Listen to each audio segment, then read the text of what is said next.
Good morning student, मैं योगेश गोस्वामी आज फिर हाजिर हूँ एक नए टॉपिक के साथ। स्टूडेंट हम 11th केमिस्ट्री में RBSc 11th केमिस्ट्री में इलेक्ट्रोमैग्नेटिक रेडिएशंस और स्पेक्ट्रम पढ़ चुके हैं। ठीक है, आज हम पढ़ेंगे इलेक्ट्रोमैग्नेटिक रेडिएशन की जो पार्टिकल नेचर है, जो particle nature of EMR electromagnetic radiation. Student radiations जो हैं वो वेव बिहेवियर भी शो करते हैं और पार्टिकल नेचर यानी कणीय प्रकृति भी शो करते हैं। इनमें डॉल नेचर पाई जाती है, डॉल नेचर पाई जाती है रेडिएशंस में। किसी भी रेडिएशन में वेव नेचर भी पाई जाती है और इनमें पार्टिकल नेचर भी पाई जाती है। ये दोनों नेचर शो करते हैं, इसलिए ये डॉल बिहेवियर या डॉल नेचर कहलाती है। एक ही समय में वेव नेचर और एक ही समय में पार्टिकल नेचर। ठीक है, हमने ये बताया जैसे ये कोई इलेक्ट्रॉन है वो ऐसे वेव मोशन भी करता है इलेक्ट्रॉन, ठीक है, और पार्टिकल की तरह भी सर्कुलर मोशन भी करता है, क्योंकि इसमें डॉल नेचर पाई जाती है। ठीक है स्टूडेंट, अब कौन कौन से फिनोमिना है जिससे ये प्रूफ होता है कि रेडिएशन वेव नेचर शो करता है, जैसे डिफ्रैक्शन है, रिफ्लेक्शन है, इंटरफ्रेंस है। ठीक है, डिफ्रैक्शन, रिफ्लेक्शन, इंटरफ्रेंस। ठीक है, ये कुछ फिनोमिनाज हैं जो ये प्रूफ करते हैं कि रेडिएशन में वेव नेचर पाई जाती है। और पार्टिकल नेचर जैसे फोटो इलेक्ट्रिक इफेक्ट है, क्वांटम थ्योरी ये कहती है कि रेडिएशन में पार्टिकल नेचर पाया जाता है। ठीक है, कॉम्पटन इफेक्ट है जो आगे की क्लास में पढ़ोगे, Compton effect, photo electric effect. ये कुछ फिनोमिना ऐसे हैं जिससे प्रूफ होता है कि रेडिएशन में पार्टिकल नेचर भी पाई जाती है। जैसे कण मूवमेंट करते हैं वैसे रेडिएशन में भी कुछ पार्टिकल होते हैं, एनर्जी के बहुत ही छोटे छोटे टिनी पार्टिकल्स होते हैं जिन्हें फोटोन या क्वांटा कहते हैं। रेडिएशंस भी एनर्जी के मिनिमम पार्टिकल्स से मिलकर बने होते हैं, छोटे छोटे पार्टिकल्स से मिलकर बना होता है रेडिएशन, जिसे क्वांटा या फोटोन कहते हैं। ठीक है स्टूडेंट, अब पार्टिकल नेचर जो है हम ये कैसे बताएंगे कि एक रेडिएशन जो होता है वो एनर्जी का एब्जॉर्प्शन और एनर्जी का एमिशन जो है वो कंटिन्यूस मैनर में नहीं करता, डिसकंटिन्यूस मैनर में करता है। यानी कि सतत रूप से न करके कोई भी सब्सटेंस एनर्जी का एब्जॉर्प्शन यानी कि अवशोषण और एनर्जी का उत्सर्जन जो है वो लगातार नहीं करता, यानी कंटिन्यूसली नहीं करेगा, कंटिन्यूस मैनर में नहीं करेगा, बल्कि डिसकंटिन्यूस मैनर में करेगा, रुक रुक कर करेगा। कैसे पता करते हैं? इसके लिए हम ब्लैक बॉडी रेडिएशन पढ़ते हैं। ब्लैक बॉडी रेडिएशन, ये ब्लैक बॉडी रेडिएशन क्या है? The body which emits or absorbs all type of wavelength is called black body and the radiation is called black body radiation। ठीक है, ऐसी body, ऐसी substance जो हर प्रकार के वेवलेंथ के रेडिएशंस को एब्जॉर्ब करे अच्छे से और अच्छे से उनको क्या करे, उत्सर्जित करे। The body or the substance which emits or absorbs all types of radiations or all types wavelength of radiations is called black body, or the radiations which are emits or absorbs from this substance is called black body radiation। ठीक है, जैसे हम एक iron bar ले लेते हैं, iron bar.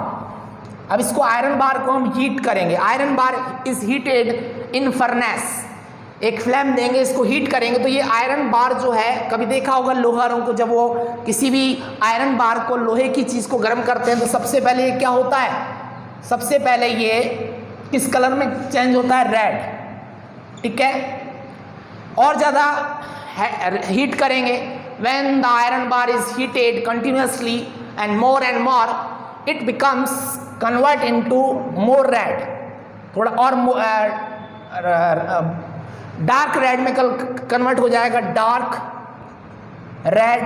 फिर ये कन्वर्ट हो जाएगा और ज़्यादा, हम जैसे as the temperature increases, as it becomes orange color, it becomes into orange color, it converts into orange color, then it becomes yellow color, and then white, and then it converts into blue color.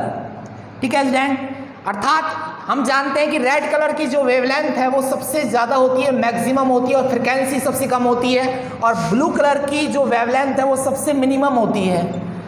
तो radiations का जो emission है, जो radiations निकल रहे हैं, पहले red colour का रेडिएशंस इमिट हुआ निकला, तभी तो ये रेड दिखाई दी, फिर ये ऑरेंज कलर का रेडिएशन इमिट हुआ निकला, तब ये ऑरेंज, फिर येलो कलर के रेडिएशंस निकले, फिर वाइट कलर के रेडिएशन निकले, तब ये वाइट दिखाई दी, फिर ब्लू कलर के रेडिएशंस निकले, तब ये ब्लू। तो यानी कि एवरी सबस्टेंस इमिट्स और absorbs the radiation energy in the order of higher wavelength to lower wavelength, in the order of higher wavelength to the lower wavelength, यानी कि ये रुक रुक के हो रहा है। रेडिएशन एनर्जी का जो इमिशन है वो डिसकंटिन्यूस मैनर में हो रहा है, लगातार नहीं हो रहा, कंटिन्यूसली नहीं हो रहा, लगातार नहीं हो रहा, डिसकंटिन्यूस मैनर में हो रहा है, तभी तो ये कलर चेंज कर रहा है, पहले रेड में, फिर ऑरेंज में, फिर येलो में, फिर वाइट में, फिर ब्लू में। हाई टू लो, यानी कि वेवलेंथ रेड कलर की सबसे ज़्यादा होती है और ब्लू कलर की वेवलेंथ सबसे कम होती है। तो रेडिएशंस का जो इमिशन है या जो एब्जॉर्प्शन है वो रुक रुक के हो रहा है और ऊर्जा के छोटे छोटे पैकेट के रूप में हो रहा है। The minimum energy of the packet which are called photon and quantum. ठीक है, इसीलिए हमें प्रूफ हो जाता है कि जो रेडिएशन होते हैं वो पार्टिकल नेचर में पाए जाते हैं। Radiations are consist of the particle nature, it indicates the particle nature। ठीक है, इसलिए पता पड़ता है। ठीक है, ब्लैक बॉडी रेडिएशन वो होता है जो ऑल टाइप के वेवलेंथ को कंप्लीटली एब्जॉर्ब भी कर सकता है और कंप्लीटली इमिट कर सकता है। इमिशन का मतलब उत्सर्जित कर सकता है, त्याग सकता है, और कंप्लीटली एब्जॉर्ब कर सकता है, ग्रहण कर सकता है। ठीक है स्टूडेंट, ये ब्लैक बॉडी रेडिएशन पढ़ा। उसके बाद फोटो इलेक्ट्रिक इफेक्ट है। फोटो इलेक्ट्रिक इफेक्ट जो है प्लांक का क्वांटम सिद्धांत जो है उस पर बेस्ड है। फोटो इलेक्ट्रिक इफेक्ट, प्लांक का क्वांटम सिद्धांत जो था वो 1887 में दिया गया था। और प्लांक क्वांटम जो थ्योरी है, प्लांक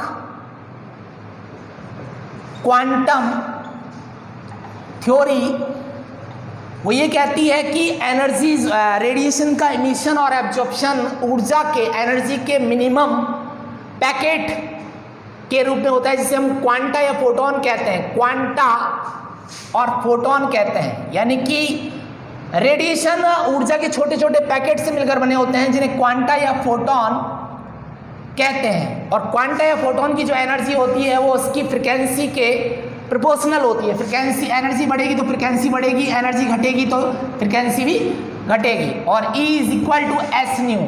एच यहाँ प्लांक कांस्टेंट है, प्लांक कांस्टेंट, और इसका वैल्यू क्या है 6.6 इंटू 10⁻⁻34 जूल सेकेंड, ये इसकी वैल्यू है। ठीक है स्टूडेंट, ये फोटोन की एनर्जी इससे कैलकुलेट होती है।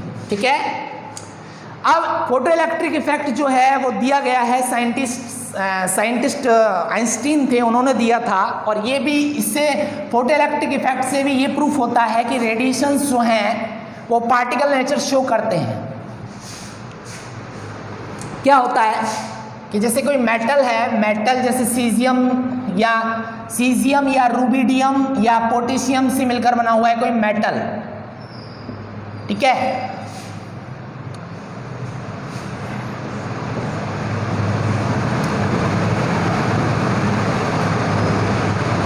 और इस मेटल को हमने कनेक्ट कर दिया, माइक्रो एमीटर से पता पड़ेगा, इसको हमने बैटरी से कनेक्ट कर दिया।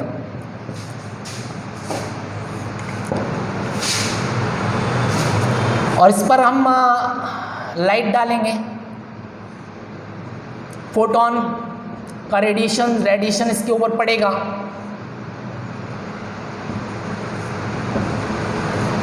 लाइट पड़ेगी इस पर, तो जैसे ही लाइट पड़ेगी तो इससे इलेक्ट्रॉन का इजेक्शन होगा, इमिट होंगे इलेक्ट्रॉन्स, इलेक्ट्रॉन का इजेक्शन होगा। As the striking of light of the surface metal of surface, then ejection of electron takes place।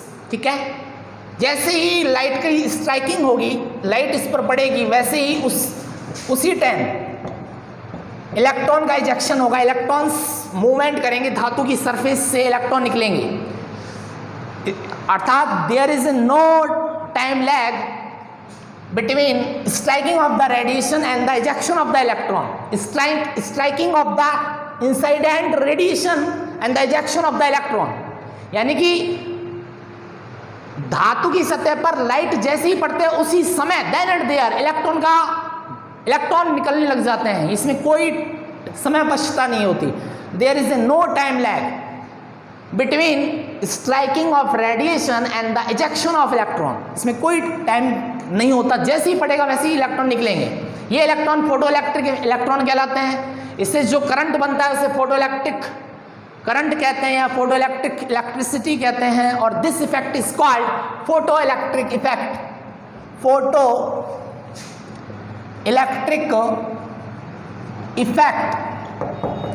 क्योंकि हम ये जानते हैं कि एक पार्टिकल ही दूसरे पार्टिकल को अपनी एनर्जी ट्रांसफर कर सकता है, क्योंकि हम ये जानते हैं कि इलेक्ट्रॉन में पार्टिकल नेचर पाई जाती है, जिससे ये प्रूफ हो जाता है कि फोटोन जो हैं, जिससे रेडिएशन जिस पार्टिकल से मिलकर बने होते हैं, रेडिएशन फोटोन से मिलकर बने होते हैं, तो फोटोन में भी पार्टिकल नेचर पाई जाती है, क्योंकि एक पार्टिकल ही दूसरे पार्टिकल को एनर्जी ट्रांसफर कर सकता है। क्योंकि फोटोन अपनी एनर्जी इलेक्ट्रॉन को ट्रांसफर कर रहा है, तभी तो वो गति कर रहे हैं, मोशन कर रहे हैं, मूवमेंट कर रहे हैं। इससे ये प्रूफ हो जाता है कि फोटोन जो होते हैं उनमें पार्टिकल नेचर पाई जाती है, और this phenomena is called photo electric effect. ठीक है स्टूडेंट, क्या डेफिनेशन है? When the certain frequency of radiation is striking on the surface of metal, then striking ejection of electron takes place, this phenomena is called photoelectric effect। ठीक है, ये phenomena ये proof करता है कि फोटोन जो है उसमें पार्टिकल नेचर पाई जाती है। ठीक है, और जो इलेक्ट्रॉन की जो काइनेटिक एनर्जी है वो फोटोन की फ्रीक्वेंसी पर डिपेंड करती है, not the intensity of the radiation. ये हम ग्राफ से समझेंगे कि फोटोन की जो इलेक्ट्रॉन की जो काइनेटिक एनर्जी है, ये इंटेंसिटी पर, प्रकाश की लाइट की इंटेंसिटी पर डिपेंड नहीं करती। यहां पर light of intensity of light है, इंटेंसिटी ऑफ लाइट इस पर डिपेंड नहीं करती है। ये एक कांस्टेंट कर्व आ रहा है, कांस्टेंट है, यानी कि ये बढ़ने पर इलेक्ट्रॉन की काइनेटिक एनर्जी नहीं बढ़ती, उसकी गति नहीं बढ़ती। ठीक है, उसकी स्पीड नहीं बढ़ती।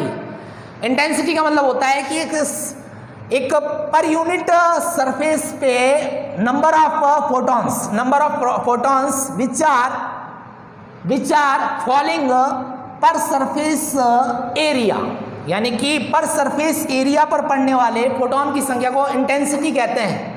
तो उस पर डिपेंड नहीं करती। ये किस पर डिपेंड करती है? ओनली इसकी फ्रीक्वेंसी पर।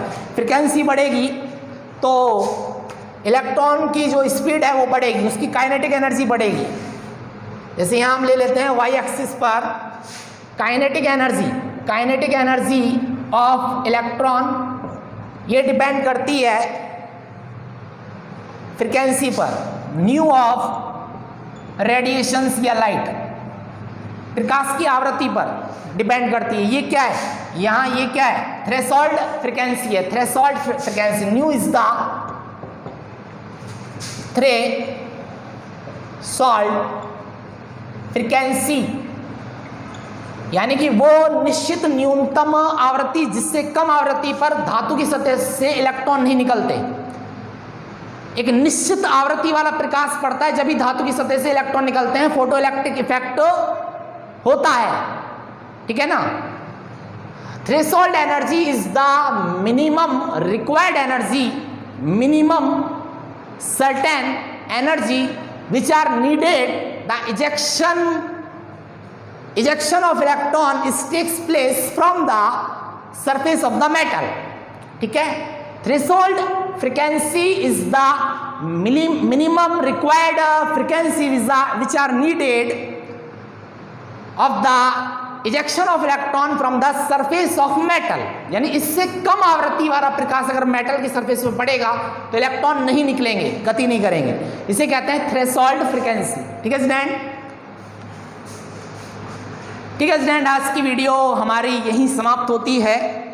आशा करता हूँ जो चीज़ें एक्सप्लेन की हैं, समझाई हैं, वो आपको समझ में आई होंगी। Thank you so much student.